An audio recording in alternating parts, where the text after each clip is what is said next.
Hey YouTube! How's everyone doing? I'm back in DC. The swelling has gone down and I'm just getting settled in. This vlog will be about the Castor Oil Challenge. But first, let me follow up on a few things from the last vlog. The mask, after I took it off, the Mask of Magnanimity from Lush. The website is lushusa.com. My skin never felt more soft as of recent at the time. I washed it off and then there are beans in it, I believe. So it works with peppermint, vanilla, honey, and I think another ingredient to use to scrub and exfoliate, calm the skin, calm redness. And I really enjoyed it. I used it again for between then and now, and I think it gave me a nice healthy glow. Afterwards, of course, I followed it up with some African shea butter before I went to bed and in the mornings. So it definitely helped my scarring go down. You notice results quickly. So that's one thing I really like about African shea butter, as well as the Mask of Magnanimity. So the next thing would be the puree. I briefly spoke about the puree last vlog, how my sister and my mother were making for me. So I decided to make one on my own when I could finally do things for myself. So I made a puree that was full of apples, pears, shout out to the pear, carrots, cinnamon, a hint of ginger, and some nutmeg. It looks a little like this. It may not be the best color right now, but can you see it? But it's actually really good. If you have a chance to try it or make it yourself, don't hesitate, because I'm still not chewing solid foods completely, but it actually fills you up and it's also very healthy. So the next thing would be the Castor Oil Challenge. So for those of you that do not know completely what castor oil is, it's an essential oil which is full of vitamin E, some fatty acids. It has some antibacterial properties. So essentially it's really good for acne. It could be digested, so you can use it as a laxative. It can be used as a detox for your intestines. It's good for calluses, to darken your hair, split ends, for plants. There's literally a list of things castor oil can be used for. So with my castor oil challenge, I'll be using it for the next 30 days in hopes to regrow my eyelashes and my edges of sorts. I've always used castor oil throughout my life, but not too heavily in the sense of these goals.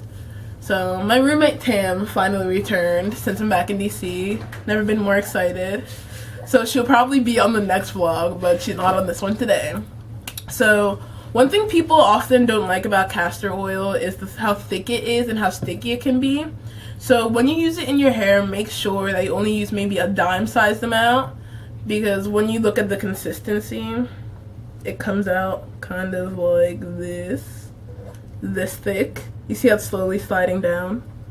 So use a small amount, and when you're using it for split ends, just quickly rub it through the ends of your hair.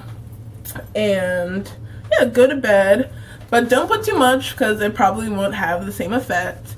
So I pretty much began my castor oil challenge last night with this castor oil. I've used it quite often, but now I'm going to use it religiously the next 30 days, and it's proven to work to regrow your eyelashes as well as your eyebrows. But I already have pretty thick eyebrows, so it will just be used on my eyelashes. So when you use it for your eyelashes, just maybe take a Q-tip and dab it around your eyes on top, but make sure not to get it in your eyes, because I learned the hard way. I used the castor oil mixed with mink oil, and I was maybe 5 hours away from giving myself pink eye. So when you use castor oil on your face and in areas, or ingesting it, or in areas that are open, make sure that it's hexane free, it's less harsh, and make sure that it's pure castor oil. I cannot stress that enough. So castor oil, one of the great things about using it for your eyelashes is that when you use it at night, it also helps you fall asleep. It gives you some sort of relaxation feelings around your eyelids that helps you go to sleep at night. So it serves dual purposes. And I will be dropping 2 links below that will feature an article on the benefits of castor oil and another article of 20 or 25 different ways castor oil can be used, including a way that can produce sort of a mascara so you can more often use castor oil on your eyelashes so that you can grow them healthily and sufficiently. As you can see, my eyelashes are very curly, very short. So let's see how after these 30 days they turn out. So those links will be below. There will be 2 or 3 links, and I'll probably do a write-up on my website as well. But if you have any more questions, any questions on what I'm wearing, on anything from the last vlog or my website, feel free to drop down below in the comments or go to my website, hit the about button, the about me button. There should be a little question form there. It goes straight to me. I'll read everything and just let me know what you think. If you want to take part in a castor oil challenge with me as well, please feel free to join along and let me know what you think. If you try the Mask of Magnanimity, if you make a puree, anything, let me know, and I'm gonna get settled in DC. So check out the website, hit the links below, and that's what's happened with Tuju.